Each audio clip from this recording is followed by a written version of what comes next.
All right. I hope you all are doing well. So let's start with this abdominal examination. So what we are going to do today?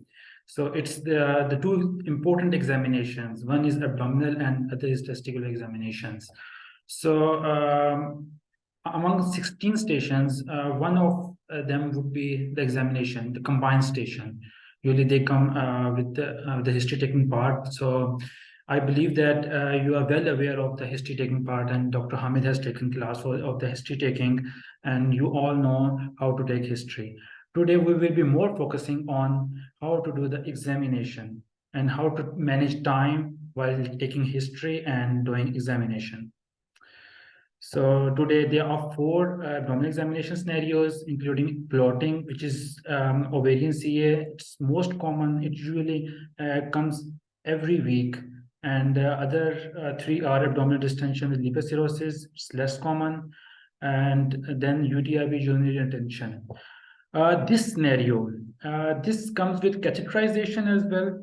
You have to perform catheterization. Sometimes this comes with abdominal examination. So it depends. Either the GMC they include it in abdominal examination or in catheterization. And then there are some differential diagnoses. I have made a list of acute abdomen. These scenarios were coming before COVID, but now after COVID, these scenarios are not coming. But we will just go through them, that what these scenarios are, like acute pancreatitis, cholecystitis, and what are the symptoms they can present. So if they add new station, we can easily diagnose and we can continue with this, with our approach. And then there are testicular examinations, testicular CA. It comes more frequently, usually in 2 weeks. It usually comes one time. And then Epididymo-orchitis, Mumps orchitis. These two are also more common, and epididymal cyst. One scenario, there is a hydrocele, but I believe that this is misdiagnosed. There is no scenario with hydrocele. You can include in differential diagnosis, but in real exam, there is no scenario with hydrocele. So today, in short, we will be discussing these 8 scenarios, and we will be seeing that how we are going to take history and how we are going to manage our time. So there are some important points. You need to care for these important points, because whenever you enter into the room,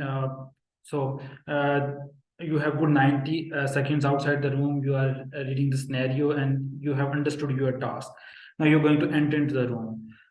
The same approach, you have to take history, like Dr. Hamid have taken the class for the history. So you have to start with grips, introduce patient's name and date of birth, and then start taking history. With the scenarios, we will be discussing that what is focused history and what are the important points that you need to ask in different scenarios, so that you can save time for the examination. We'll be discussing it later on when we are going to perform, we are going to do these examinations. And then before examination, there are a few things like explaining examination to the patient and offering chaperone.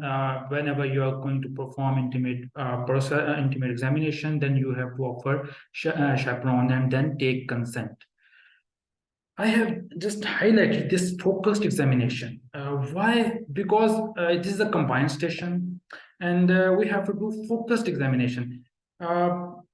Like in abdominal examination, in testicular examination, if the patient comes with a pain, and during palpation, we ask the patient if there is any pain. He says that yes, there is a pain. Then there are two things should be in our mind, that either it is testicular torsion or Epididymo-orchitis. Nothing else present with the pain. So we do not go for transillumination or other steps. We just go for Franz sign, and then we continue. We skip all irrelevant steps. So that's how we can save time, and that's how we do focused examination. So we will be also discussing this later on in the testicular scenarios, so that how to perform focused only the relevant steps in the examination and not doing all the steps during the examination. and then ask for pain before and during the exam, and at the end say thank you. Explain findings. Whenever you're going to break, like in testicular cancer CA or ovarian CA, you will be breaking this news because being an FY2, we are not confirmed. Always the diagnosis is broken by the specialist, by the consultant. We just can suspect that either it could be testicular CA or ovarian CA. So when you are going to give this news, you will give this like a breaking bad news. So there might be possible that patient would show some emotions. So we have take care and look after those emotions as well. So we will be discussing this as well when we will be doing those scenarios, and then management and referral is important. In all the scenarios, almost is a referral, and at the end, safety netting and warning signs. These are the important things of the history taking, and I believe these has already been covered. So we will mainly focusing on examination part. Before we continue, let me show you some good medical practice by GMC, so that we do not miss any steps while performing examination. And after showing this, I will tell you that I failed in my real exam. I failed one of the In my real exam, I failed one of my scenario because I didn't follow these steps. So let me show you.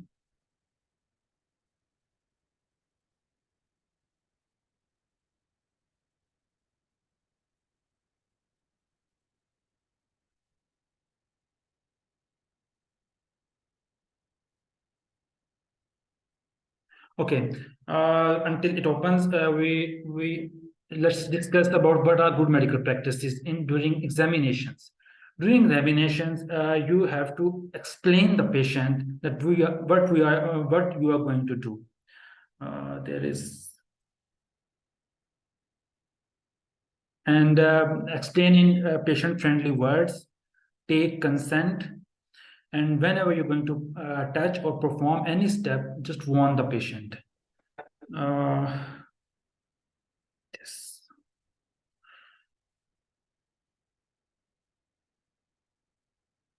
Okay. Okay, see this. Before conducting an intimate examination, you should explain the patient why an examination is necessary. Give the patient an opportunity to ask questions.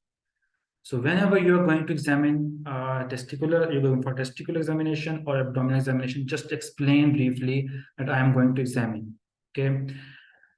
Okay. Then offer chaperone.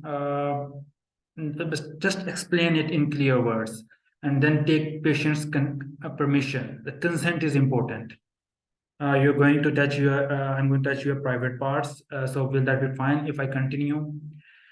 And offer chaperone. And whenever there is a pain, just whenever you're going for palpation, just warn the patient that I'm going for palpation. These are 4 to 5 steps. You can read it from the GMC website as well. So you need to follow these steps. Let me share my example. In my real exam in PLAB 2, I got this scenario with the acute otitis media in a child. I practiced about the adults, like how to take consent and how to explain in adults, but I didn't practice about the child. So I diagnosed acute otitis media. I took a history, a perfect history. There was pain. The child was pulling her ears, and there was a greenish discharge. The mother was not sure either from the mouth or from the ear. So I told her that it might be acute otitis media, but I'm not sure. I will consult with one of my seniors. I failed that scenario. What after my result, the only scenario I failed in the exam. So I realized that I did not explain. Number one thing, did not explain to mother that what I am going to do. If you're going to examine the ear, like an otoscope, you have to first tell her mother that I am going to examine your child's ear and take consent, and then warn, like I should have told her mother that I am going to insert this otoscope in her ear. If she cries, then I will not perform a procedure. I will first just just do something to comfort child. So I should show some safety. That's why I failed that station. I realized after getting my results. So you must follow these steps. Take consent, explain briefly, ask for chaperone. If you're going to perform any step, just warn the patient, I'm going to touch. There is a palpation part, I'm going to touch. And if you have any pain, just let me know and say thank you. These five steps are important. So let's move towards our abdominal examination. What we're going to do in our abdominal examination. So again, briefly, we are going to explain patient that in a friendly language that I am going to examine your tummy. If you have any pain, just let me know and then take consent. Can I proceed?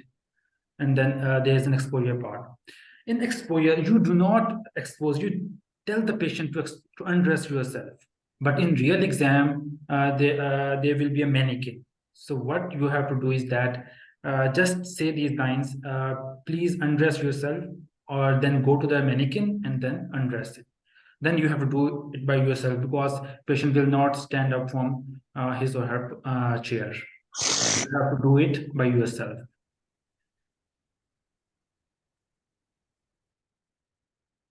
Okay. And then before performing examination, ask for the pain. If there is any pain, for example, in scenarios like Epididymo-orchitis, there would be pain. Before you touch, there would be a pain. Doctor, there is a pain. So you have to ask before the examination and during the examination as well. We will be seeing that later on. And then inspection comes in abdominal examination. You have to inspect. There would be just a mannequin with no hands. So in the teaching part, you have to examine your own hands. But in this, you have ruled out all other possibilities. So you're going to examine only abdomen, not the hands. So there will be a mannequin. You will go there and start inspecting D or SSS, like any scar mark or any surgical scar mark or any deformity on the abdomen. Just look for 3 to 5 seconds. The abdomen would be clear in all the 4 scenarios. There would be nothing on the inspection. And then palpation. Start with the light palpation. Before touching the patient, just again warn, I'm going to touch your tummy. If you feel any pain, let me know. In ovarian CA, when you will touch the tummy of the patient, you will know that there is a fluid. Sometimes it's normal and sometimes there is a fluid. So you get an idea that what's in the abdomen. So later on you can perform shifting dullness easily. And if it's normal, then continue light palpation and then deep palpation. In the deep palpation, and always whenever you are performing this palpation, just look at the face of the patient. If there is any pain, he would make different kind of faces, or she would make different kind of faces. Just look at the face, like we normally do in our routine clinical practice. So in the light palpation, you have to see tenderness, leave-on tenderness, voluntary guarding, or any kind of message. And just place your hand on the tummy and check the 9 quadrants. There would be nothing in all the 4 scenarios. There would be even in the suprapubic region, in the UTI retention, there would be just palpation. There might be possibility that there would be a slight pain. Otherwise, in all the other 2 scenarios, there would be nothing. And then comes the deep palpation. Okay, before COVID, there are scenarios like acute cholecystitis or acute pancreatitis. So if these scenarios come now, then you have to do the Murphy's sign, and you have to palpate liver, and you have to palpate spleen and every organ, and Meyerin's liver span as well. We will be discussing when we will be doing the scenario. So then you have to do these specific signs. If you will take history, you get an idea that where this is going. You do the examination to just confirm your diagnosis. What you have asked in the history, to confirm that diagnosis, you do the examination. And then palpate bladder. This is the palpation part, and then start percussion. In the patients, like the two most important scenarios with the ovarian CA and with liver cirrhosis, the patient would be with ascites or sometimes with a normal abdomen. You will get an idea in the history, but if there is a fluid in the abdomen, you will start doing the percussion. And while moving towards the left side, you will do the fluid shifting dullness. How you are going to do this shifting dullness?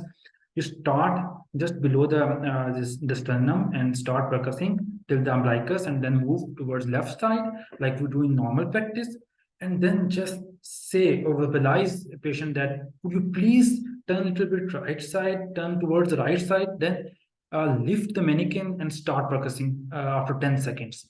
You will just observe that the resonant sound, the fluid has been shifted. So that's how you show the examiner that I'm doing this fluid fluid dullness or shifting dullness. However, you cannot do the fluid thrill. You cannot do this. So because you need a hand, and you would be only standing with the mannequin, there would be no one other. So you have to show the shifting dullness. That's fine. That's how you're going to show the examiner that I have done this. But again, the important part is they are checking good medical practices.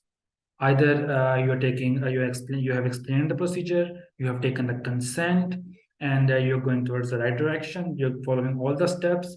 Whenever you do the step, you warn the patient, and at the end you thank you the patient. The 5 steps you have to follow in all and every stations, so that you can get maximum marks. Okay, so you can do the auscultation part before palpation, but there is no stat available in abdominal examination, so we cannot do the auscultation part. So we have to skip this. There would be only mannequin. Just show them that I have done inspection, palpation, and mention auscultation. If there is stat, then you can do auscultation before palpation, because when you do the deep palpation, it can alter bowel sounds, just to show the examiner. So it's simple. First, enter into the room. You have good 90 seconds. Focus on your task. It would be written that assess, do relevant examination. Obviously, you enter into the cubicle, grade, smile, start taking the history. In these scenarios, history would be short. Like if there's the patient with the ovarian CA, she would be saying that this just bloating, doctor. I would ask a few more questions, like what kind of can you please could you please explain more? She would be always she would be saying that it's just not feeling well. It's just like something is heaviness, this heaviness of stomach. There are 3 or 4 terms that she used. So you just ask 3 to 4 questions. Now you will get an idea that it's something with the tummy. Now in the differential diagnosis, rule out all the differential diagnosis. If anything comes into your mind, if there is no pain, then you are left with very less differential diagnosis, like intestinal obstruction or other, and then move on. Ask about past medical history, and then just skip irrelevant history, and then do the examination. Start with inspection. First explain, take consent, and chaperone. In GMC, it's written that if the chaperone, let me show you.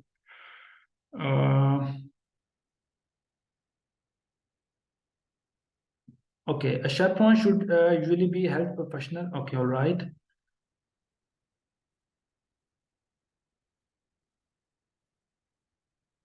Okay, it's written in the guidelines that whenever you're going to touch any part of the patient, then you have to offer chaperone.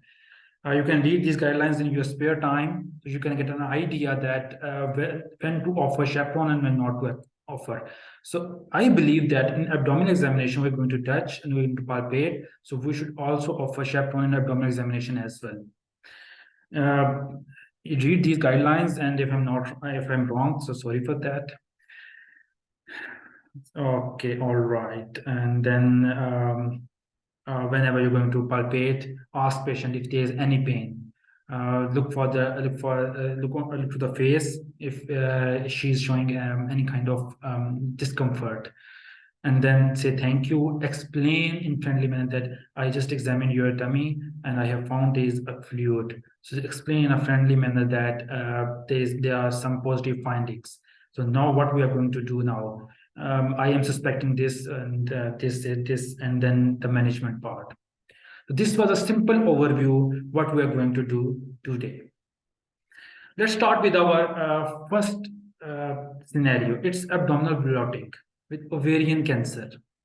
Okay, there was when you enter into the usually in these scenarios in combined session there would be a bigger cubicle. So when you will enter into the room, you will see on the right side, on the left side, there would be a mannequin, and the patient would be sitting in front of the table.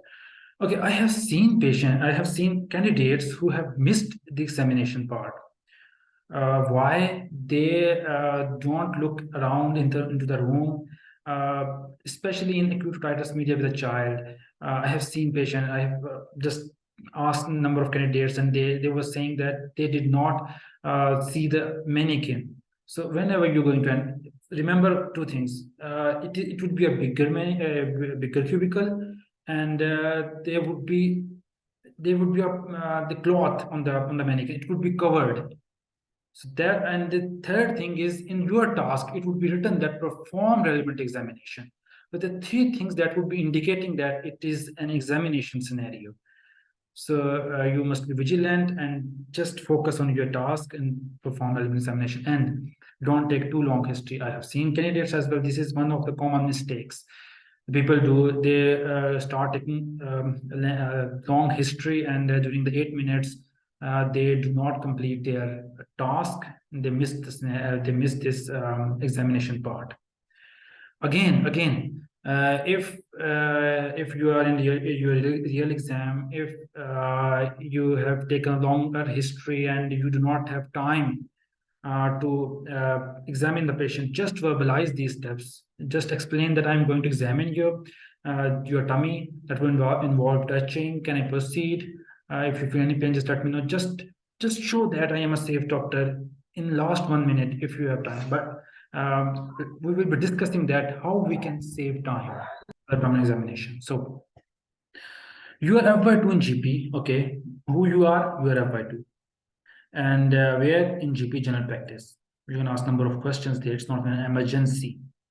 72-year-old female made an appointment complaining of bloating, and assess, perform relevant examination, and manage. All right, it would be written outside the cubicle that perform relevant examination. Your task is assess, take history, perform relevant examination, and then manage. So you have to discuss management with the patient. Okay, there are a few things that I gathered from different candidates. What patient would say? Patient would say that her stomach is getting bigger. She feels bloated.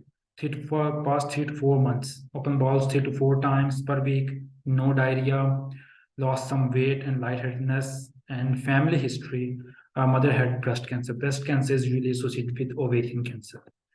So when you have read your task, you enter into the room, greet, and start build a rapport and start conversation. So how can I help you? She would say that, doctor, this no, I do not feel well. There's something in my tummy. So you will also be confused. What's going on? Is it pain or is it something else? We will be saying that, can you please explain it a little bit more? What is it? It's just a discomfort. Okay, is it painful? No, it's just like my stomach is getting bigger. Then she would explain it. Oh, all right. So then, if the problem is with the tummy, rule out diarrhea or vomiting or constipation, or you have asked about the pain. You have ruled out all other things, and ask about the trauma as well. If trauma happened like in past 1 week or in his training. So now you have ruled out DDs, you just have got one symptom that is just not feeling well. Ask about past medical history. It would be fine, nothing significant. Allergies, no. The family history, she would be saying that my mother had a breast cancer. When she would be saying this, now stop here. No, do not go further. Ask about her mother. How is she now? Is she coping well? Is she okay? She would say that she died like 10 years ago or 20 years ago. Obviously, she's 72 and she died 20 years ago. Okay, I'm so sorry for your loss. So in this scenario, in the history part, you will get only 2 to 3 things. First is stomach is getting bigger. Second, discomfort in the tummy. And third, family history. All other things are normal. You will not get anything from the history. So you will be skipping history part so that we can go for the examination. And then quickly ask about, I can ask about smoking because weight loss important thing. Now it's something in the tummy. You can ask about, ovarian cancer can go above to the lungs as well. So systemic inquiry is important. Have you noticed any shortness of breath as well? So she would say no. So these are the things you will be doing in the history part. 2 to 3 things are important. Otherwise, every answer would be no, no, no, no. So you can take history with the speed, and you can skip all these things in 2 to 3 minutes. So you will have some idea that it's some abdominal discomfort. I need to examine to confirm what is it. Okay, so this is you all know how to take history, the presenting complaints and non-pain symptoms, whatever the mnemonic you have made, just go with the mnemonic and ask questions. These are the ovarian CA questions you have to ask. Do you think it's like fullness of the tummy, fullness like something in tummy, and how often do you need to pee? Usually in ovarian CA, you need to pee 3 to 4 times more frequently. And the personal history and the CA breast or ovary. Have you ever been diagnosed with any general medical condition in past medical history? So these are the ovarian CA questions, and there are few DDs that you have to rule out in this. Again, this time complete your history and then go for examination. Now you have asked history, you are going to summarize it. What I just asked you is that there is something in your tummy, and sometimes the patient, she would say that there is slight pain suprapubic region. Sometimes she doesn't say anything. Sometimes she would say that there is suprapubic pain. So just keep it in your mind that this they GMC alter scenarios from time to time. In this scenario, family history is important. Family history is indicating that it could be something serious. So now I need to examine you. My examination again with the observation. I would like to take your temperature, pulse, respiratory rate, and blood pressure. And now I would like to examine your tummy. It would involve touching your tummy, observing. So can I proceed? Just take consent. A chaperone will be here with us. All right. Do you have any pain right now? No. Okay. Just inspect it in 2 to 3 seconds. Go for palpation. Is there any pain? Look at the face and ask, is there any pain? It's 9 quadrants quickly. Okay. When you will put your hand on the tummy, you will feel that there is a fluid. You will because it is a mannequin, and you will get an idea that there is a fluid. Then deep palpation, show the examiner, and then start percussion. When there is a fluid, you cannot palpate organs like liver or spleen. So there is no need to go for liver or spleen as palpation, because obviously there's a fluid and you cannot palpate them. So go for percussion and show the examiner that shifting dullness. Wait for 10 seconds and then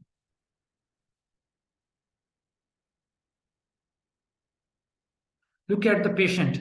When just palpating, during the palpation, look at the face. she would be making some kind of faces. Sometimes when there is a pain, when she mentions in the beginning that there is a pain in suprapubic region, then when you're going to examine the patient, then she would be making some kind of faces. Only during palpation, not in whole examination. During inspection, obviously you will be seeing the tummy, and during palpation, you have to look at the face of the patient. Not the mannequin, it would be just a tummy, nothing else. Yes, during palpation. You have to look at the patient's face. And the mannequin would be just a tummy, nothing else. No, there would be no face. Yes, you have to lift like at the angle of 15 degree. Just lift that mannequin at 15 degree. But before lifting, ask the patient, would you please turn towards your right side? Because now you have said that, now lift the patient 15 degree. And when you will percuss it, the resonant sound will be observed, and you will see that there will be resonant sound. It would be like a real scenario. So you have to lift at 15 degree, just 15 degree, nothing more than that. Okay, so now palpation done. All right. So now the palpation has been done. Now percussion has been done. Say thank you, and then sit there on your chair and explain the exam findings. Okay. Okay, if she's Jessica, whatever.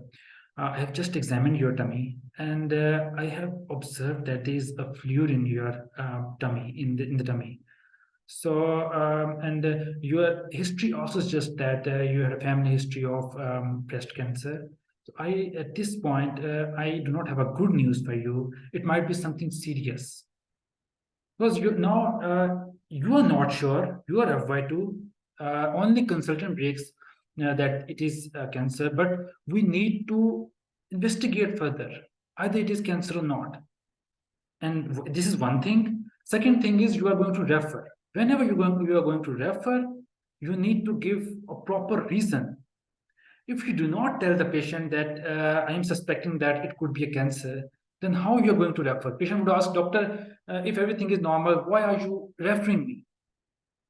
That's why you have to just break a little bit about the cancer, that I am suspecting it could be something serious like cancer, but I'm not sure at this point. We need to investigate it further. For that, we're going to refer you to the specialist, like gynecologist, or for special investigations. Now again, take consent, like take permission, or just check the patient's view that either she's ready to go to the specialist or not. So would that be possible for you to visit the specialist? That's how you break the news that I do not have a good news for you. It might be possible that it could be something serious like cancer. So we need to investigate it. I'm not sure at this point. If the patient shows some emotion, respond them. Stop there. If she is showing some emotions, respond them, and then continue. Would you like to know more about the management part? What we're going to do? We're going to refer you to the specialist. So then again, you want to know what they would do. They would do some certain specialized investigations, which involves blood test, tumor markers like CA125, and the referral would be gynae and cancer pathway.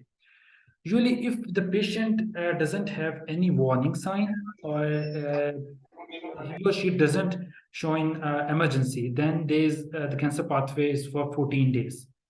You have to book urgent appointment, which is for 14 days. You can mention is that I'm going to arrange an appointment with a gynecologist in 14 days. Or she can ask you as well, doctor, when I have to visit gynecologist in 14 days. Okay, then you can, if she asks more about, if she inquires more about that, what the surgeon or what the gynecologist would do, they might perform tests, or they might do some surgery or chemotherapy, depending upon the results that we will get after biopsy, or you can add few more specialized investigations like CT scan and other investigations like biopsy as well. And at the end, safety netting, again, if you feel any pain in your tummy or vomiting, or you're just noticing that you are losing weight, just go visit an accident emergency or go to the specialist. So that is the one approach. That is simpler approach, that how you're going to approach this ovarian CA. In the history part, you will not get enough information. You will only get 2 to 3 things. One is there's slight discomfort, there's super big pain. If there's pain, then you have to ask pain questions as well, like when did it start? Obviously, if there's no there's discomfort as well, you are going to ask this, when did it start? So that's how you're going to proceed. You're going to take history, then systemic inquiry, then rule out differential diagnosis, then past medical history, or the pneumonia that you have made. There's a very good mnemonic that Dr. Hamid just told you about, the history taking part. So just follow this mnemonic and take family history. Always remember, take family history. So in the family history, you will get an idea that there is a positive family history of breast cancer, and breast and ovarian cancer are related. Now, the examination, you will get the fluid, and before examination, you will take consent, explain, chaperone, and then thank you, and then break news in a step-by-step manner, just like a breaking bad news. It might be possible she would show some emotions, address those emotions, stop there, then discuss management. So always act like a safe doctor. Okay, so that's it for ovarian CA. Okay. All right. So now let's move towards our second scenario, that is abdominal distension with liver cirrhosis. This is also mannequin. This scenario is also coming in the past 6 to 8 months. Before that, it was coming before COVID. And similarly, this is abdominal distension. You are who you are ever doing surgery. A 55-year-old male with abdominal distension, perform relevant examination, talk to the patient, take history. Oh, okay, discuss management with the examiner or the patient. Now, again, in the combined sessions, you will have 3 tasks: take history, perform relevant examination, discuss management, either with the patient or with the examiner. So the patient information is like he would be having this abdominal distension. Tummy is there's swelling in the tummy for the last 4 months, and the bottle of vodka every day. I have posted this picture. Let me zoom it up. Okay, so this is the vodka. So it is 30 units, and what is the permissible limit? It's 14 units. He is drinking vodka 30 units on daily basis. So it's a way ahead. So it's a lot more than the permissible limit. So what does that indicate? That it's the problem with the liver is going on somewhere else. So you gain okay, so you have good 90 seconds outside the cubicle. You have just gone through your scenario, and then you are going to enter into the room. Again, that would be a big cubicle. There would be a mannequin on the right or left side, mostly on the right side. If you're going into Square and in the street, I do not have a good idea which rooms are, but in Square it's 17 and I guess 11. These rooms are examinations. In these rooms, either there would be a combined station or teaching station, or just practical station. 17 or 11. I'm not sure, but I guess these are in this Square. So you enter into the room, there would be a mannequin on the right side, and you start with the grips. Similar approach, take history. It's abdominal distension, non-pain symptoms. When did it start? Do you have fever, pain, bloating, diarrhea, PLAB, shortness of breath? Just quick history, and then you have to rule out your differential diagnosis. It could be liver disease, heart failure, shortness of breath, and problem with the kidney disease, and weight loss for the cancer. So these are that's the simple approach that you take in medicine, medicine scenarios, that how to take history. You will follow those steps. Those mnemonics, take history, and then complete your history and ask about alcohol. Okay. Okay. When there's abdominal distension, you will be reading the scenario outside the cubicle. There is abdominal distension. It could be written in the question that the patient has abdominal distension. Then you start thinking about what are the DTs. It could be there's a distension. It could be some fluid, ascites, or it could be intestinal obstruction. It could be some other damage to the organs. So the DDs should be in your mind. So if you have DD of liver disease, the ascites, then you're going to ask what are the causes of liver diseases. Alcohol is one of them. So you will ask about alcohol in your history taking part. That's the mnemonic that you follow, and at the end you are going to ask about the alcohol. How much alcohol do you drink? He would say a bottle of vodka every day. Some scenarios. Okay, I stop here and let me tell you the real life scenario. In real exam, sometimes the patient would tell you all this information in one go. Doctor, I am having this abdominal distension. My tummy is swelled up, and it started 4 months ago, and I drink a bottle of vodka every day. No, how you are going to approach this? It has happened. They tell you each and every thing in the first line when you enter into the room. Okay, I can see that you are going through a lot of things. Let's discuss one by one. What about abdominal distension? How did it start? When did it start? So just relax. He has told you about the 5 things. Just relax and then ask one by one. Now you should keep in mind that he has told you about abdominal distension and a bottle of vodka. Then come to the bottle of vodka. Then you can discuss one by one everything. Okay. Don't panic and don't get stressed if the patient does this. It has usually they do. They tell you each and everything of the history in the first line. Okay, then hepatitis risks, medicines. If he's taking any kind of medicines, obviously in the history part you will be asking about the medicines as well, and about due to hepatocellular carcinoma, about sexual, you have to ask about IV drugs, or transfusions, tattoos, any cancers, heart failure, kidney failure, celiac or TB. You have to rule out all these things in the past medical history when you will be asking about the past medical history. So you will get an idea. All right. So this time the patient comes in GP surgery. So there's nothing immediate you have to do. You can ask about effects on life because it has been going on for the past 4 months.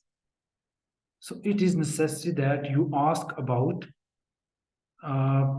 effects on life. Just give me 1 minute. All right, sorry. So ask about effects of life, because this also shows that you are self-taught. 4 months, his abdomen is distended. You just take history, you just go through examination, you manage the patient, and you just ask him to go home, and you haven't asked about the effects on life. There might be a possibility that before 4 months he was doing some kind of a business, and because of this distension or because of this condition, he has been ruined, and there is no business there. You can address this in management part. So what do you do for a living? Do you have any stress in the past 4 months? What are the effects that this condition has caused in your life? That is important. So that shows that you are also concerned about, you got the idea that it has been there for 4 months, and you are also safe doctor that you are going to address it, that how it has affected his life. Okay, now, okay, summarize what you have told me, that you have been drinking vodka for every day for the past 4 months. You have developed this abdominal distension. Is there anything am I missing? Is there anything you would like to add? All right, Now I would like to examine you. My examination would include taking your temperature, pulse, respiratory pressure, and I would like to examine your tummy. Examination would be same, like the previous one. Explain. I'm going to palpate your tummy. If you feel any pain, just let me know. Can I proceed? Okay. At this point, do you have any pain? No. Okay. Inspection, palpation, 9 different quadrants. Again, you will. The patient comes with two things, two scenarios, two different scenarios. There are two different scenarios. Sometimes it's normal, sometimes it's fluid.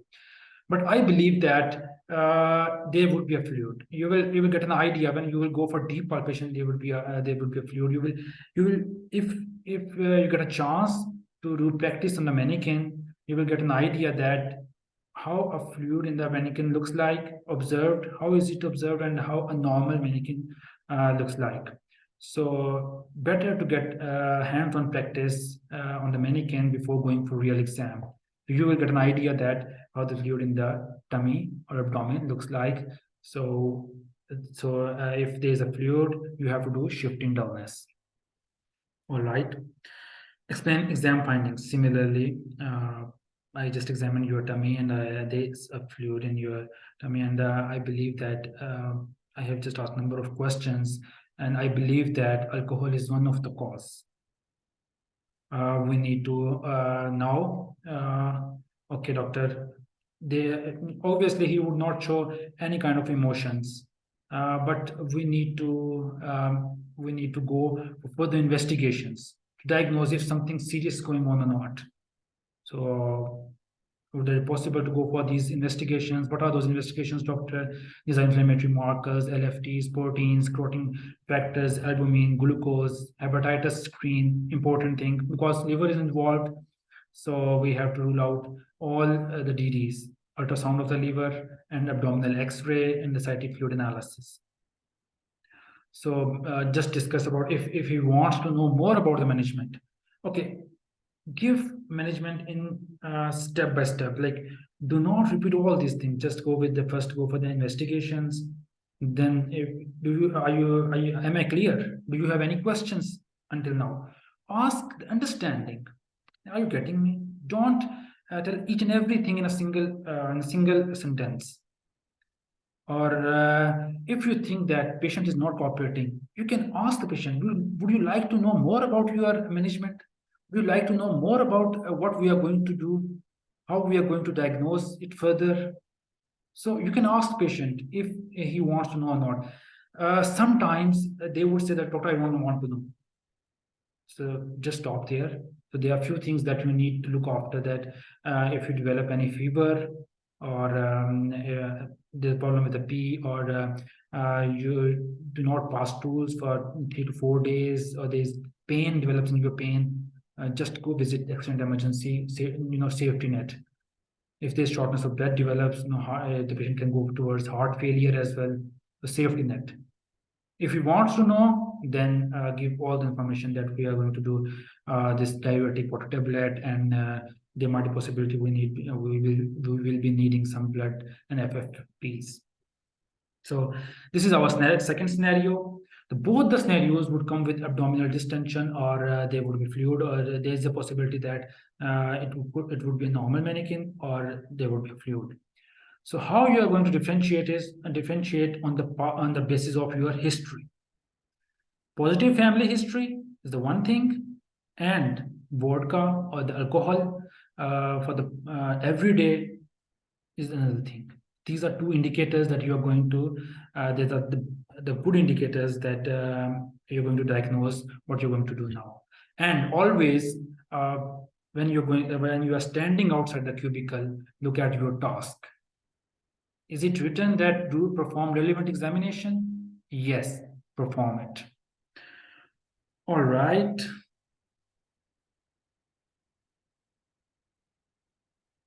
Okay, about the diagnosis, we are not confirmed yet. You cannot diagnose liver cirrhosis because we have not found anything related to liver cirrhosis. Liver cirrhosis is just a condition that is diagnosed on the basis of biopsy. So we have not done any biopsy. We do not have any suspicion. It could be hepatitis, could be anything. So we would say that it's because it's one of, I have found one thing in your history that you have been drinking alcohol too much. So alcohol might be cause of this. You're not clear about the diagnosis. Alcohol might be one of the cause. So we will look after it. We will go for more investigations. Then we will be able to tell you that what is it. So it's a simple alcoholic liver disease. It is possible that because of the alcohol, your liver has been damaged. So that's why you are having this abdominal distension.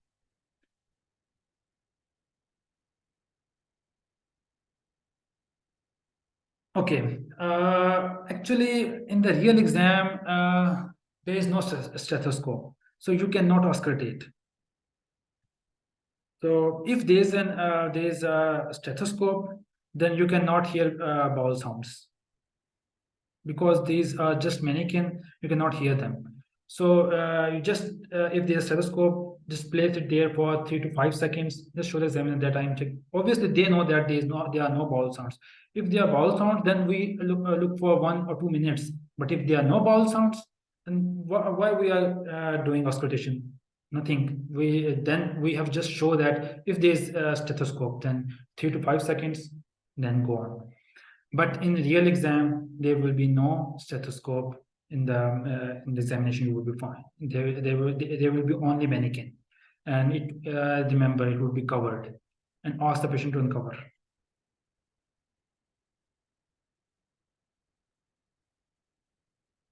Now, in these scenarios, when you are going to do the combined stations, you do not verbalize any step, unless the examiner would say you to just verbalize it.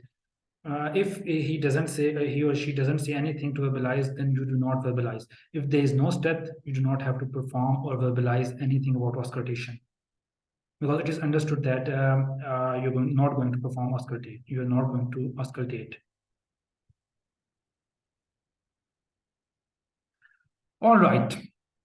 So let's move towards our third scenario. It is UTI with urinary retention. As I said earlier in the beginning, that it comes two ways. First with abdominal examination, second for the catheterization. So if you will get to know when you will enter into the room, and you will get to know that what it is for.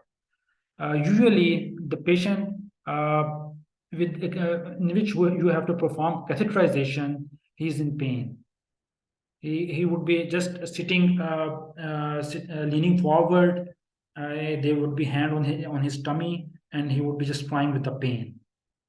In that scenario, you have to pass catheter. But in this scenario, there would be a daughter.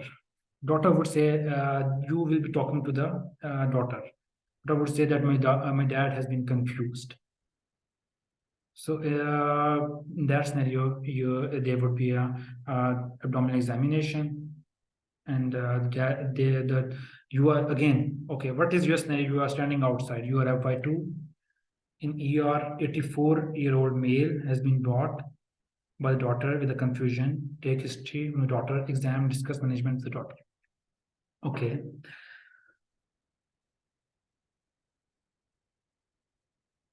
Okay, add one more thing. This can also come with a sepsis as well.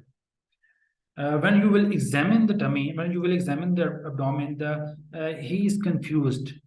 And confusion is one of the symptoms that you can get in sepsis.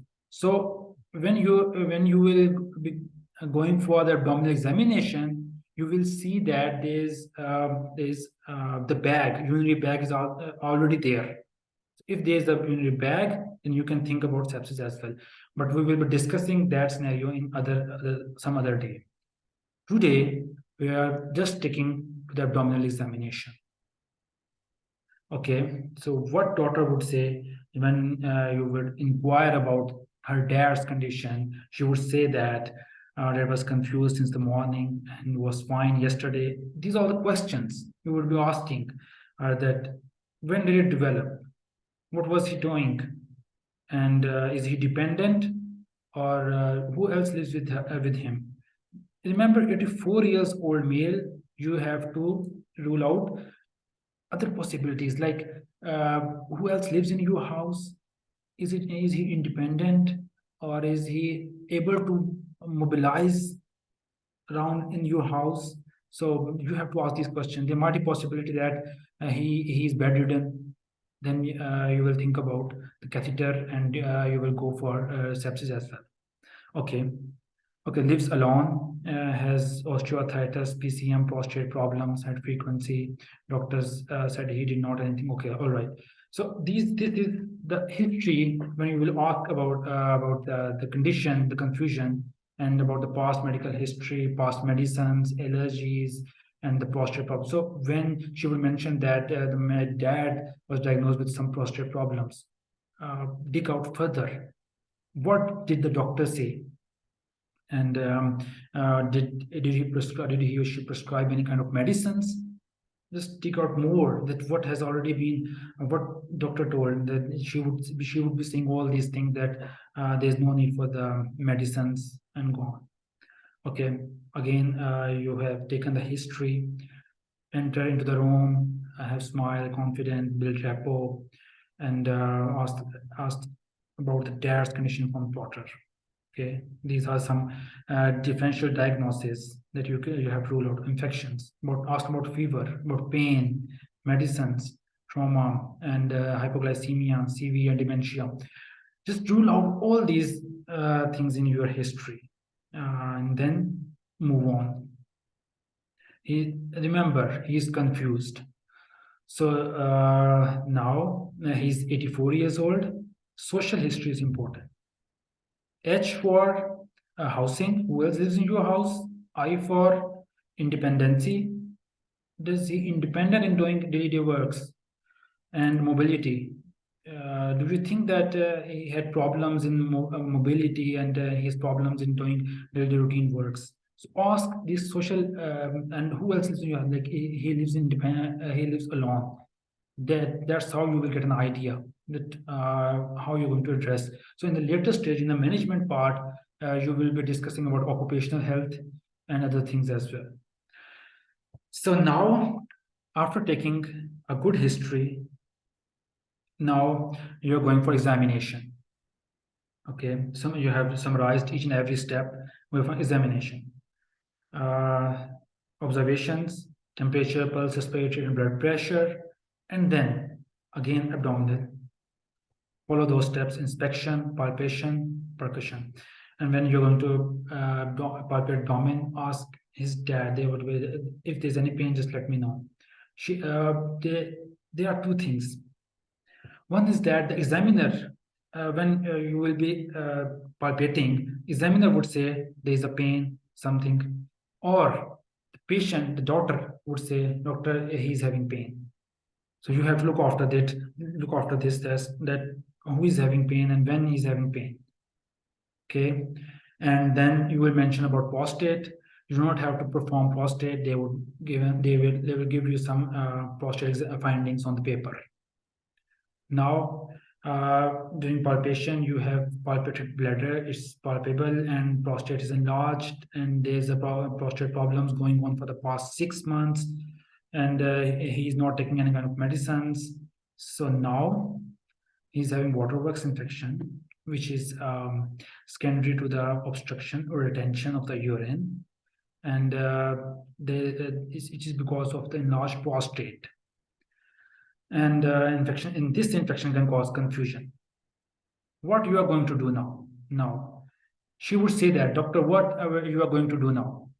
You're going to catheterize it, first thing. If he is not catheterized, like in the beginning, I said that it is possible that he would be catheterized already. If he has already been catheterized, then you would think about sepsis as well, because of urinary tract infection. But if he's not catheterized, go for catheterization. Just mention it.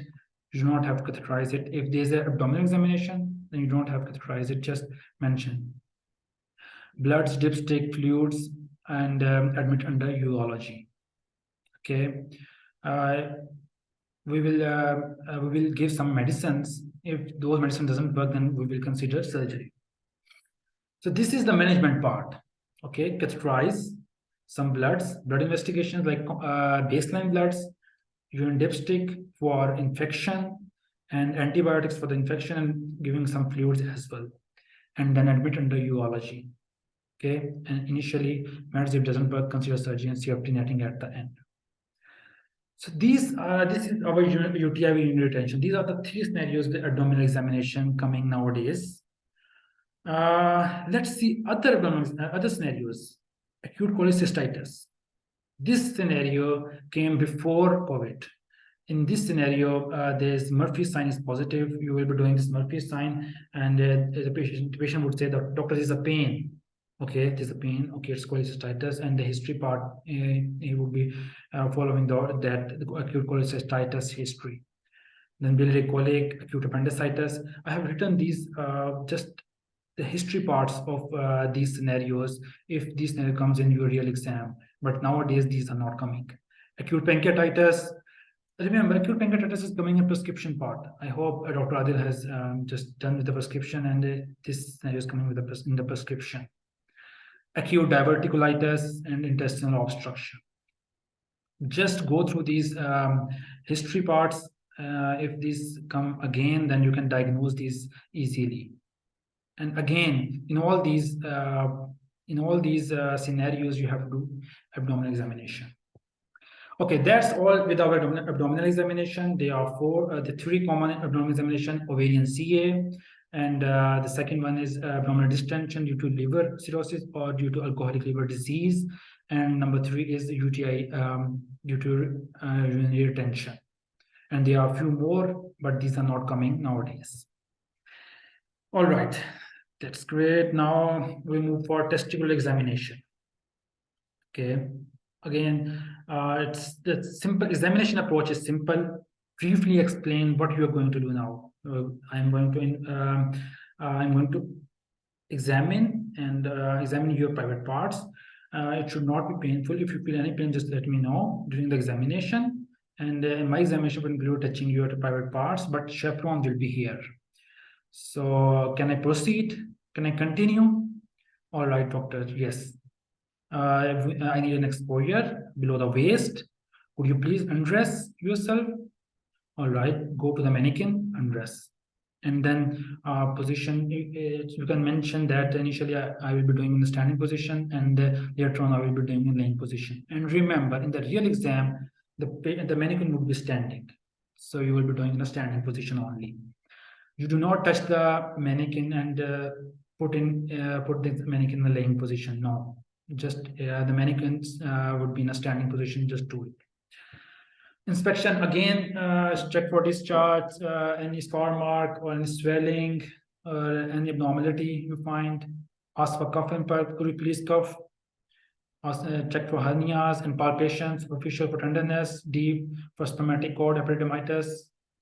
Okay, and then if there's a mass, then look for site, size, shape, skin, surface, surrounding.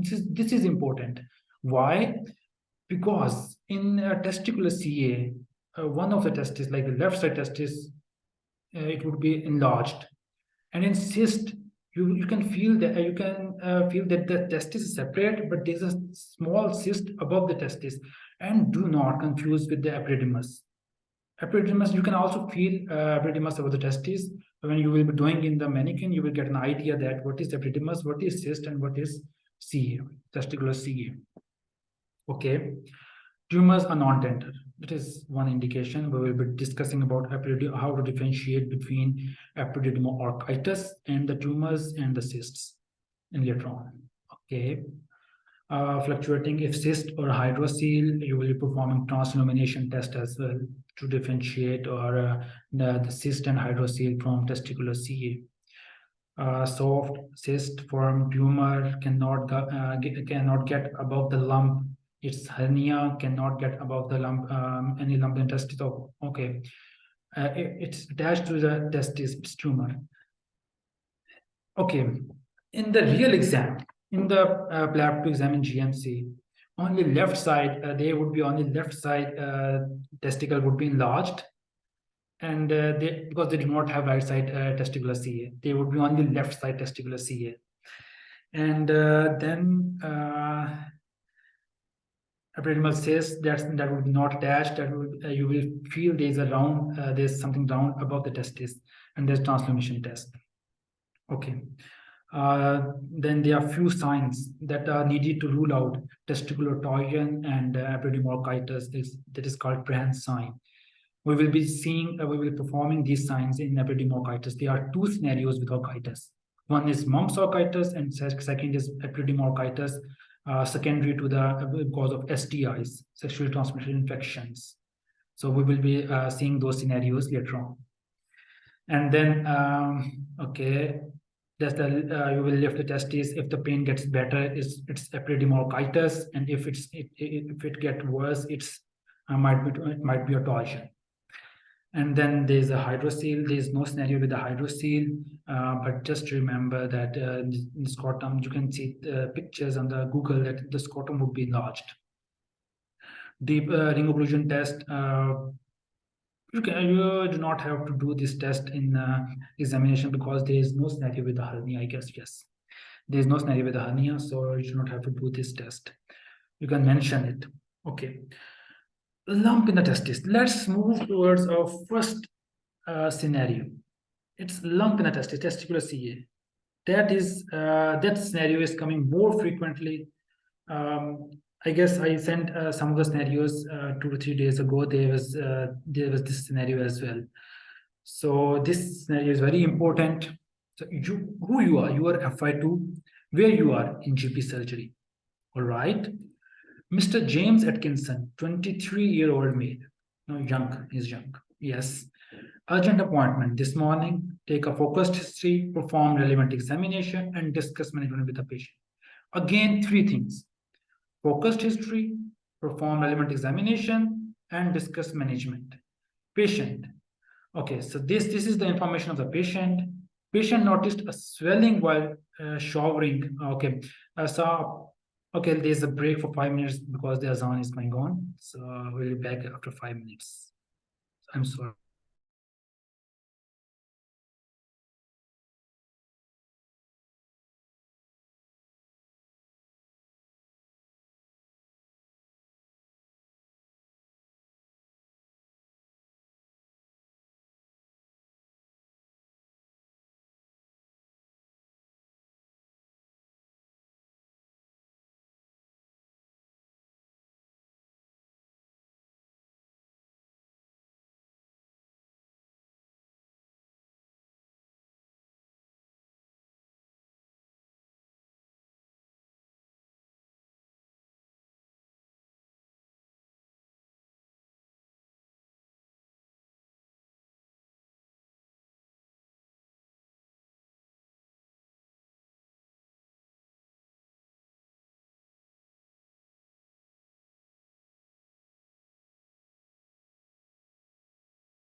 Okay. Let's continue with this lump in testes. So the patient noticed swelling while showering. There are two things. He noticed while showering, or he saw posture in men's toilet. So they alter, GMC alter scenarios from time to time. So there's no need to worry about this. Maintain your focus on what he's saying. This is swelling. Okay, all right. Now you have to start asking questions of swelling. Where exactly the swelling is? In the beginning, the patient would say that, doctor, there's something down there. Could you please tell me more about where down there? Do you mean by testes? Well, they do understand about testes. Okay, testes, all right. So what's it? It's swelling on the left or right side. Okay, the size. Have you noticed any discharge? All the questions with the swelling.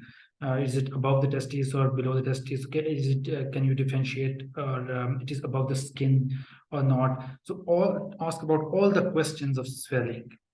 So the questions related to the any discharge from the penis, or any blood from the penis, any difficulty in peeing. Rule out all the DDs. So after these DDs, the varicocele, testicular tumor, orchitis, is there any pain with it? There would be no pain. And cyst and trauma. Have you sustained any trauma in the past 1 or 2 weeks? All right. He noticed this swelling 1 day ago. Okay, all right. So in the past history, he would be saying that, doctor, I had a history of undescending testes. I know it. And I had an operation when I was 6 years old. Okay, this is one thing. Sometimes when you ask about the past medical history, like, okay, James, do you have any significant past medical history, or have you ever been diagnosed with any medical condition? Just like, how do we ask normally? He would say no. So you have to specify it. Have you ever undergone through any surgery?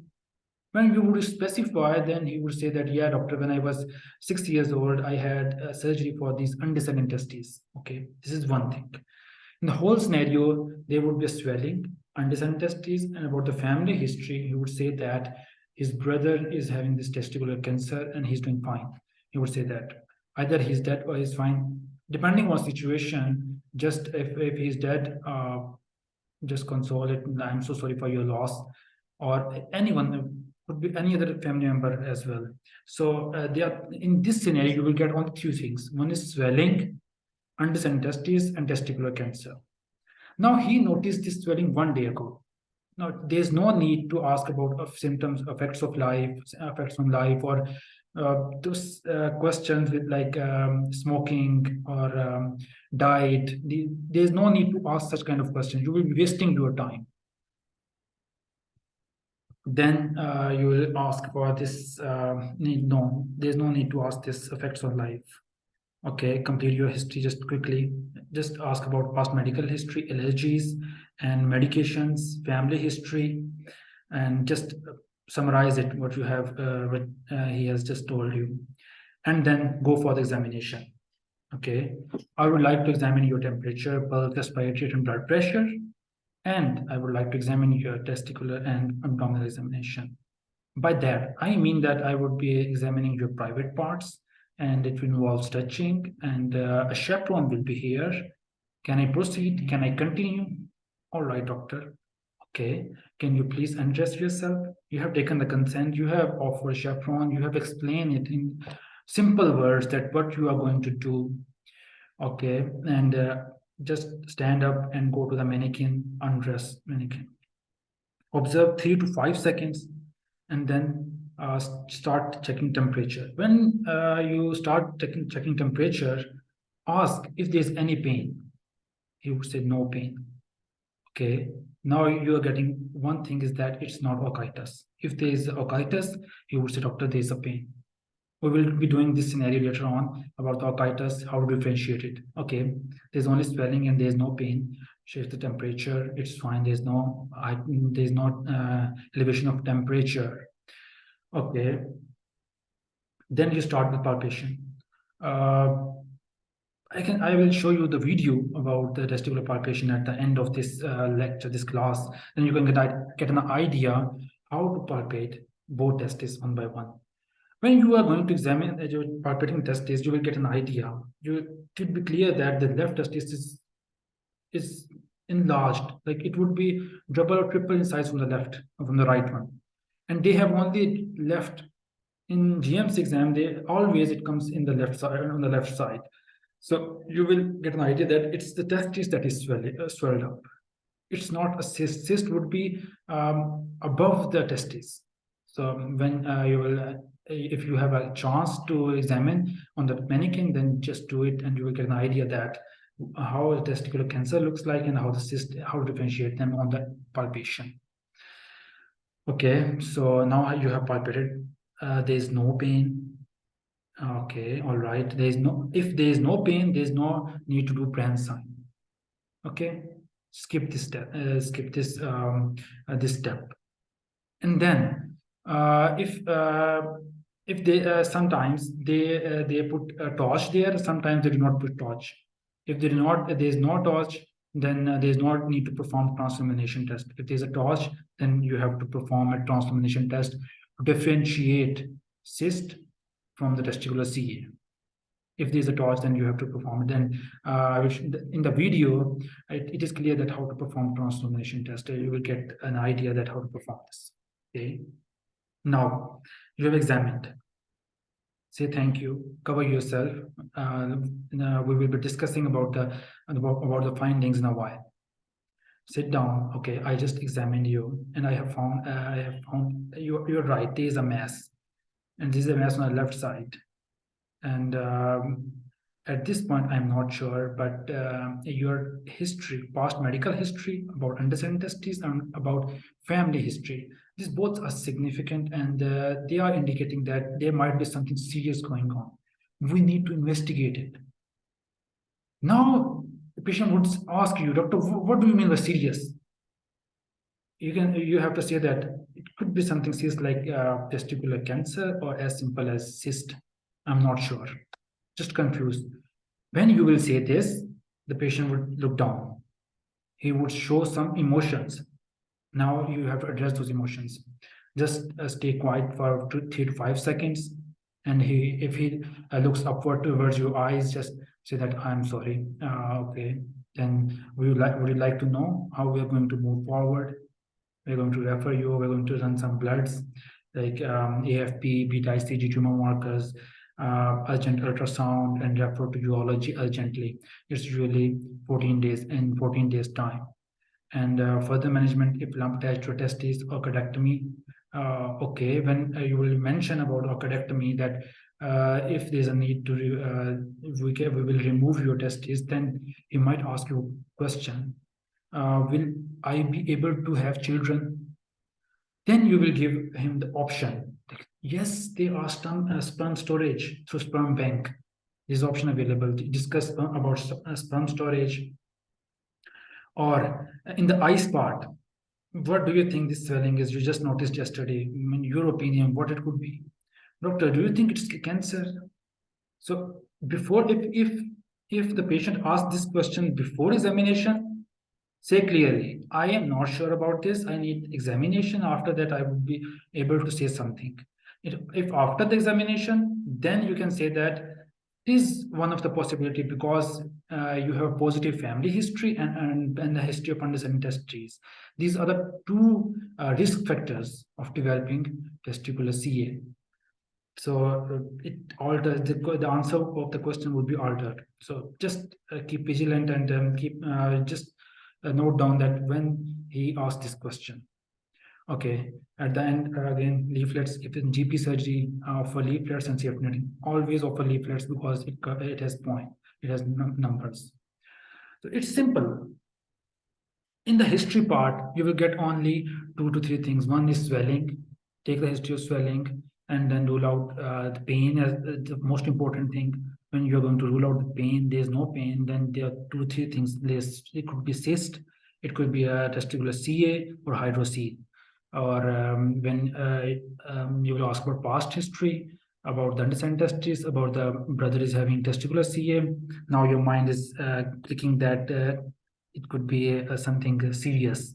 Okay, now you're going for examination. If there's a dodge, do translumination. If not, then you are sure that during palpation, you are sure that it's testicular CA. So there are 4 steps. Now you have to make a diagnosis. And how you're going to make diagnosis? On the basis of your history and examination. You should be clear in your mind that what you're going to do. Just a suspected diagnosis, not a clear diagnosis. Obviously, it needs biopsy, and it needs ultrasound scan and other tests to diagnose, to label it as testicular CA. You're not sure about it. Remember, in all the scenarios in PLAB 2, you are not sure about anyone. In just breaking bad news, you are sure, but these diagnoses were made by the consultants. In all other scenarios, you are not sure, you are just suspecting that it might be something serious. It might be something serious as cancer. It might be something simple as cyst. Okay, so that's good. There's lump in the testes, there's testicular CA. The main thing they would be checking, either you are safe doctor or not, explain, offer chaperone, take consent when you're going to touch, warn, I'm going to touch. If there's any pain, just let me know and say thank you and cover the patient. 4 to 5 steps always follow. You will get maximum marks. I have given you my example. I diagnosed patient, everything, I did everything, but again, I failed that station. Why? I did not follow these safety steps. Always follow these safety steps. You will get maximum marks. You might have heard that the people who had just practiced 1 week in the past exam, by luck, they follow the safety features, they follow the safety steps, they just repeat them, they pass the exam. So always show your clinical knowledge while being a safe and a kind doctor. The kindness comes when you are going to break the news that it might be something serious. Show some emotions, address those emotions, respond those emotions. That's why there are 3 things important: clinical knowledge, safety, and kindness. All right. There's our second scenario. That's testicular pain, Epididymo-orchitis. It's Epididymo-orchitis can lead to STI. We'll be seeing that how the patient presents. You are again FY2 in GP. Where you are in GP, a 35-year-old male with testicular pain, assess, perform relevant examination, and manage. Okay. The patient right-sided testicular pain for 3 days, started by watching TV, gradual onset, dysuria frequency, greenish urethral discharge, and it's 8/10. Okay. Always when you are going to ask questions about testis, if the patient comes with pain or testicular CA, you need to ask about a testicular discharge. Have you noticed any discharge from the penis?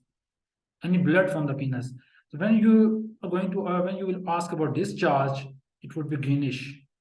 If there's a greenish discharge, it only comes with STI, sexually transmitted infections.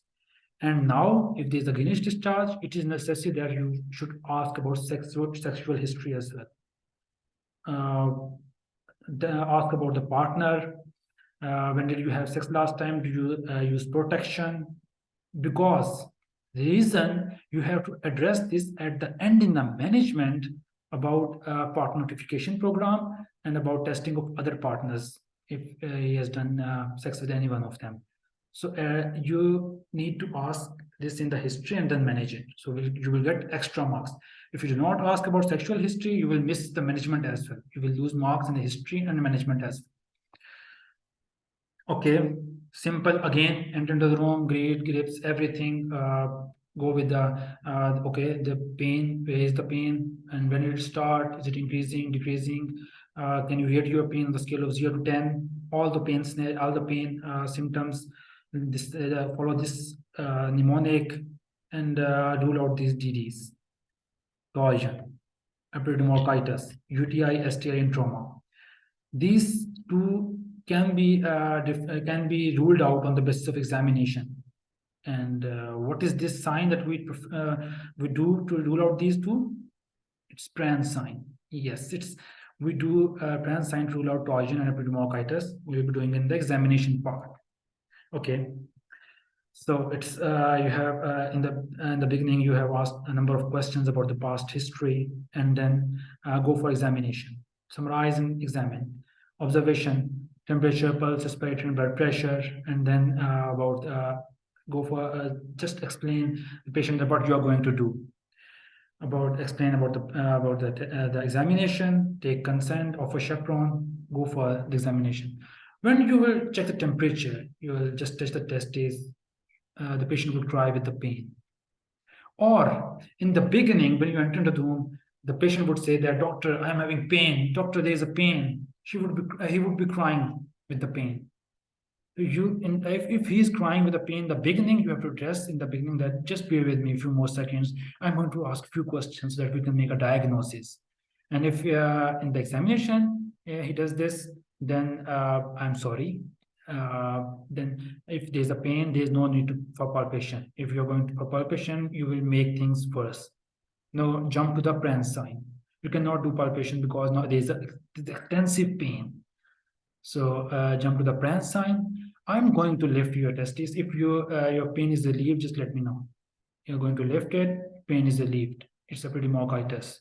It's positive sign. If pain is not relieved, it's torsion.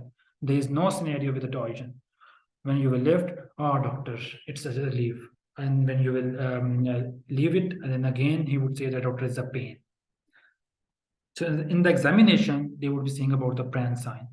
Again, follow those steps, explain, chaperone, consent. If there's any pain, just let me know, touch, and do Pranz sign, say thank you. Okay. Now, explain it. You have taken, you have done your examination to confirm it's orchitis, and you have taken the history that it's STI. So now you're going to break the diagnosis, the provisional diagnosis. It's not confirmed yet. It is the inflammation of inflammation in your testes called Epididymo-orchitis, and it is secondary due to the sexual transmitted infection. Okay, so now discuss about the management. We're going to give you some painkillers because he would be in pain. If he is in the pain in the beginning, then obviously you're going to give analgesics, some painkillers. We're going to collect some urine samples, refer to urology, refer to gum clinic to be tested for STI. This is important. If there's a STI, we need to test all the other members, the partners. So we will be discussing about the partner as well. He would be saying that, okay, doctor, I will let my partners know or test. He would not make any excuses. In the scenarios, you would be seeing that in STIs, they would be saying that, doctor, I do not want to tell. Then you have to offer a partner notification program, other things. In this scenario, he would be saying, okay, I would tell my partners. And the treatment is trimethoprim 200 milligram for 7 days. Okay. And inform partners, use condoms, abstain from sex until treated. So it's a simple thing. It's just the important catch in this scenario is their sexual history. And in the management, you have to manage that. That do not abstain from the sex until you get treated and use condoms. Otherwise, it's the same similar testicular examination. Just skip the palpation part because he's having pain. Now, there's no need for translamination test because translamination, remember the things, your concept should be clear. Translamination we do to differentiate testicular CA and cyst. It has nothing to do with orchitis or torsion. Now we are going to rule out torsion and orchitis, go for Pranz sign. This is focused examination. You will be saving your time.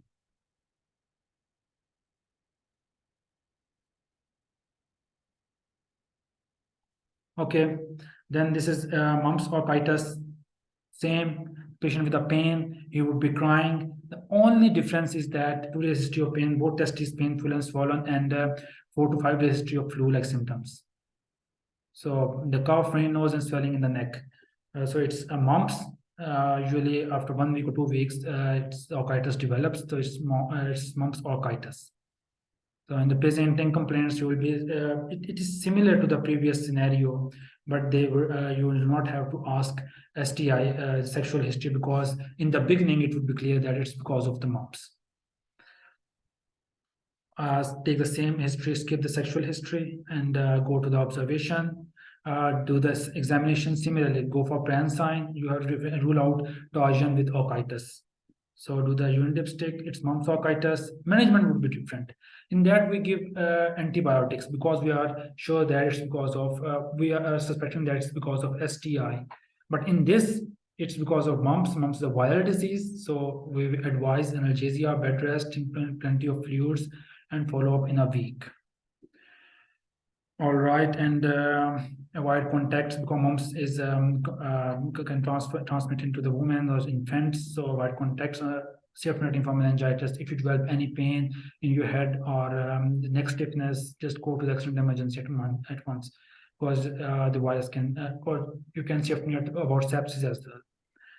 So it's again simple. These two scenarios are almost same. Mumps orchitis, Epididymo-orchitis. It's one thing, do pre-sign to differentiate torsion and orchitis. Now, our last scenario for today is it's epididymal cyst. This scenario rarely comes, but it is coming nowadays.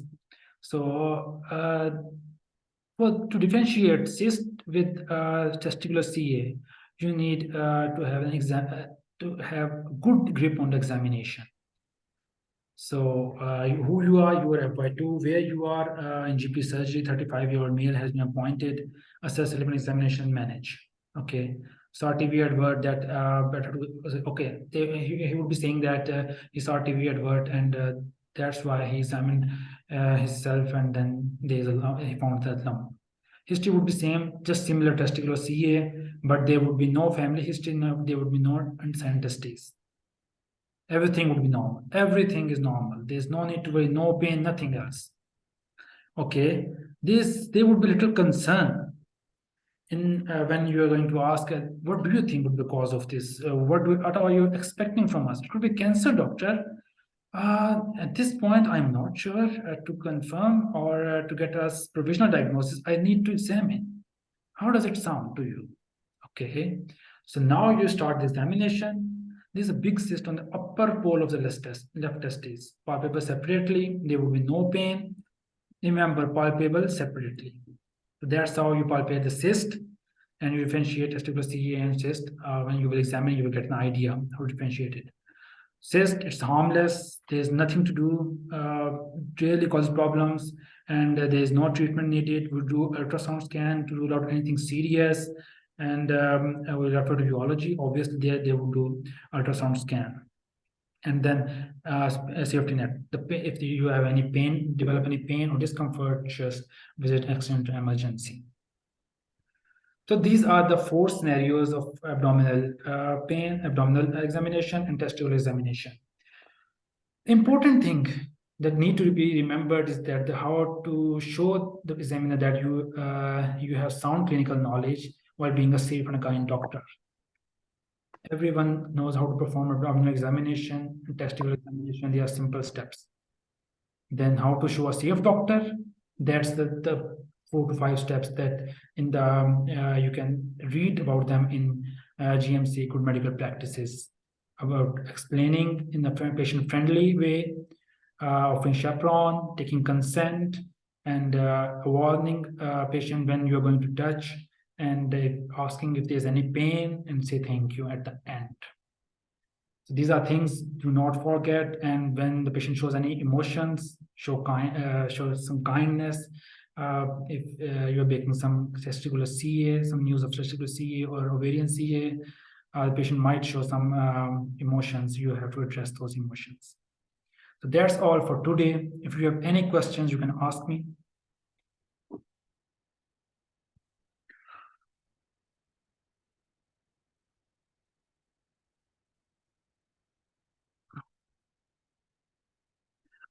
Okay, for the practice part, now the practical scenarios are a bit difficult to do practice without mannequin, because in these scenarios, we have to perform on the mannequin. So what you can do is that you can watch videos for abdominal examination, testicular examination on the GK Medics, and you will get an idea how to do these examinations. Or if anyone wants to practice on the history part, then just raise hands or just tell me I'm here for the yes, definitely.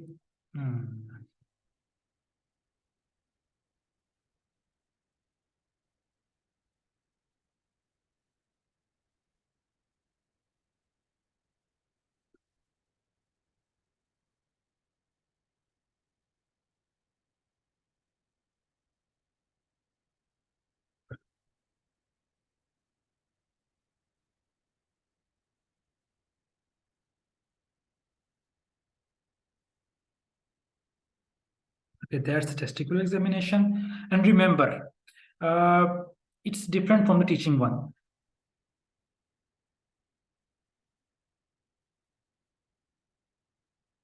All right, that's good medical practice.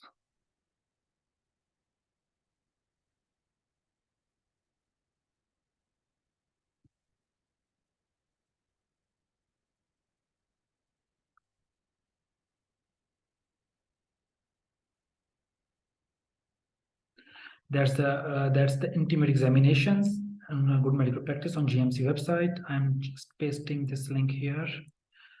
Okay, that's great. These are GMC guidelines. Okay. Patient is diagnosed with STI and says he wants to have sex with his wife with condom. Can we allow? No, just say it like this. It is better to avoid sex until you get diagnosed or treated, because the one thing is that we are going to refer the patient to the GUM clinic, GUM clinic. In the UUM clinic, you will be diagnosed. If you are diagnosed, then it is better to avoid sex until you get treated. The treatment would last for 2 weeks or 1 week. The doctors at GUM clinic will explain it to you. And better to avoid sex, to be on safe side.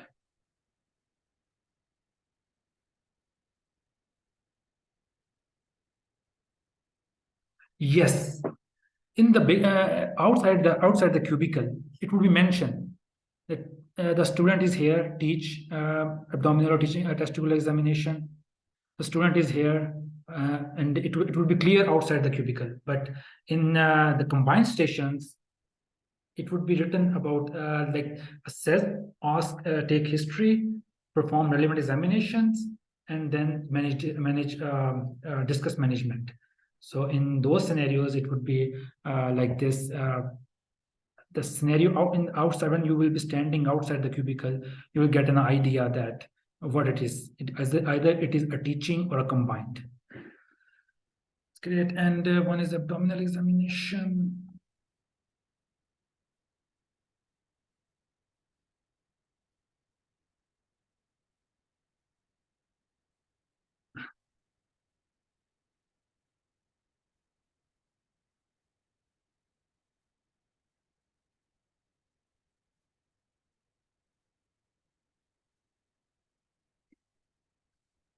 This is abdominal examination.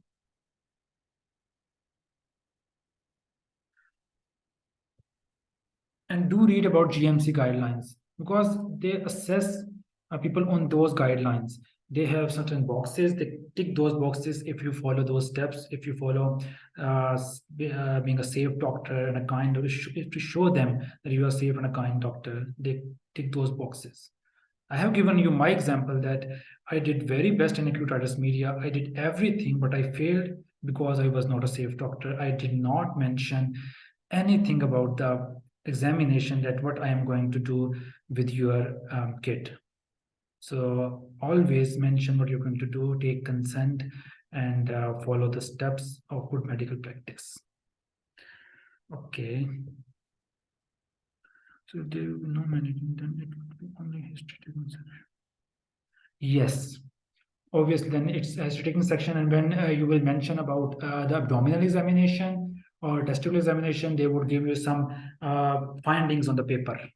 So you will get to know that it's what are the findings. For example, the patients in some scenarios with the UTI, with urinary retention, they would give you prostate findings. The prostate is enlarged, and abdomen is distended, or blood is palpable. So it would be written on a paper, and the examiner or patient would give you those findings. So you will get an idea that it's not the mannequin station or the practical station, it's just a history taking station, and that's it. They will give you findings. You can diagnose those findings. All right. That's great. Any questions?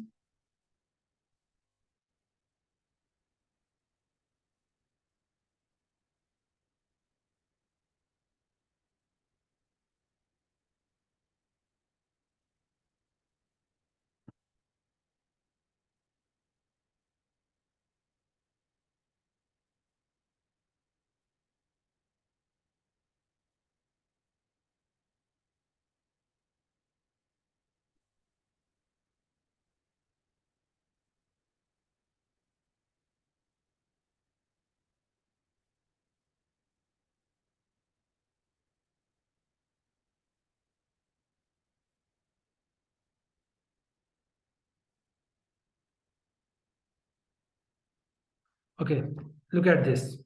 I was telling you about a child. It is clearly written that if they lack the capacity to consent, you should seek their parents' consent. You have to take consent from their parents. Remember this.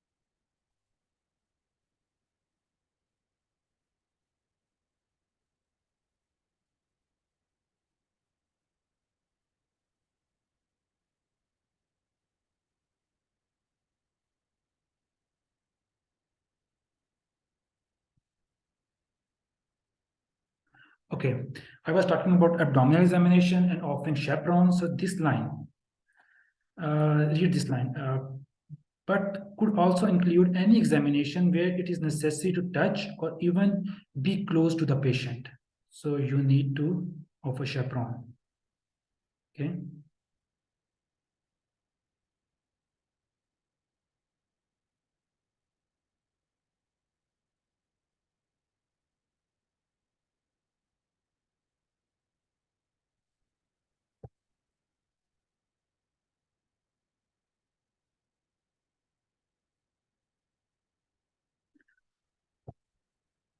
It looks like this.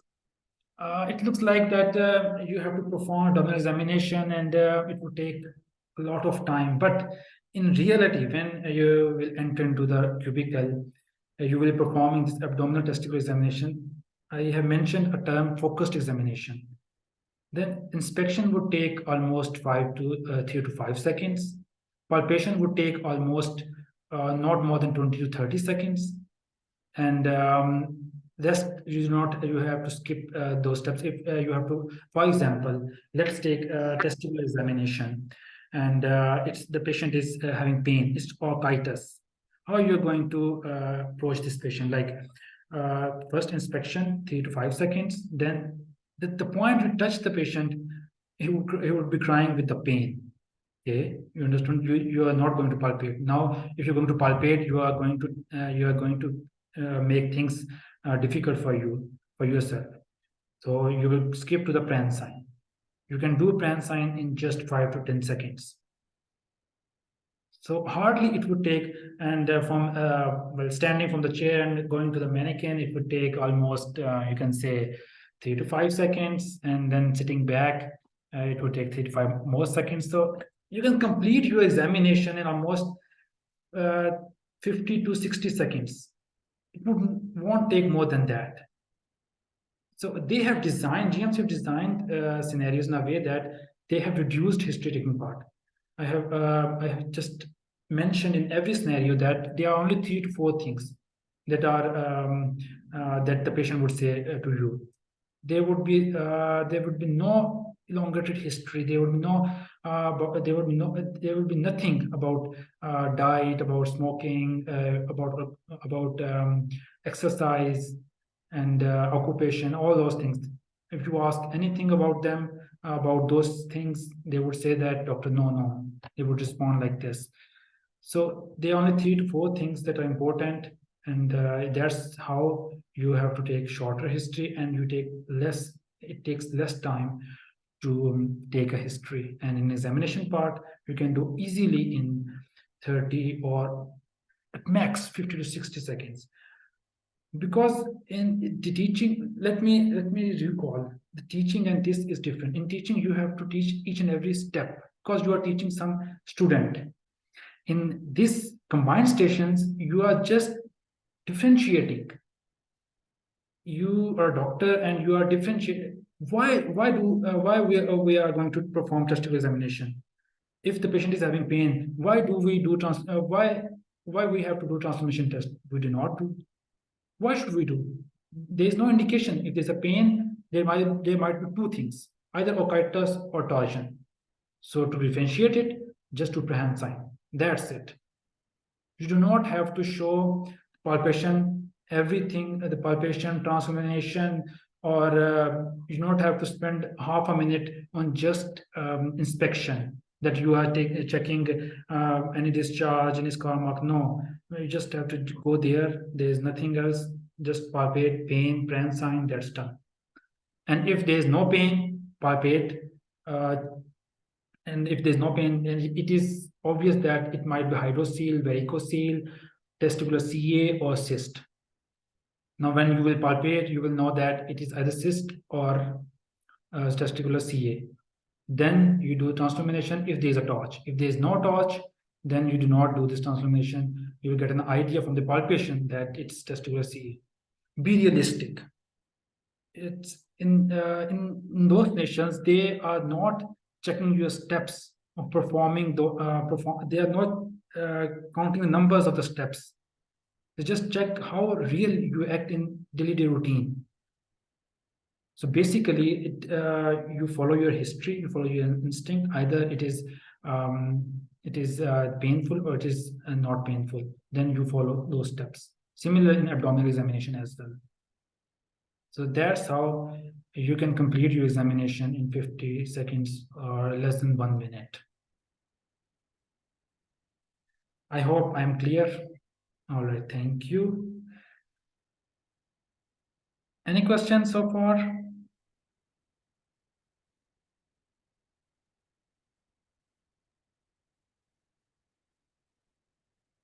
It's great.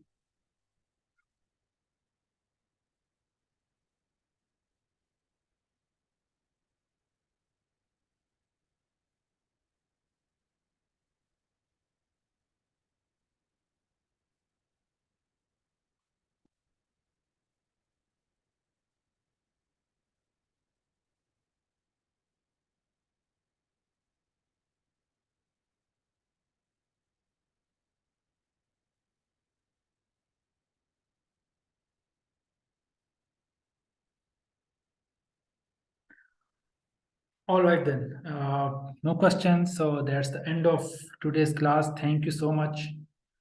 Hopefully I'm clear. That's good. Thank you.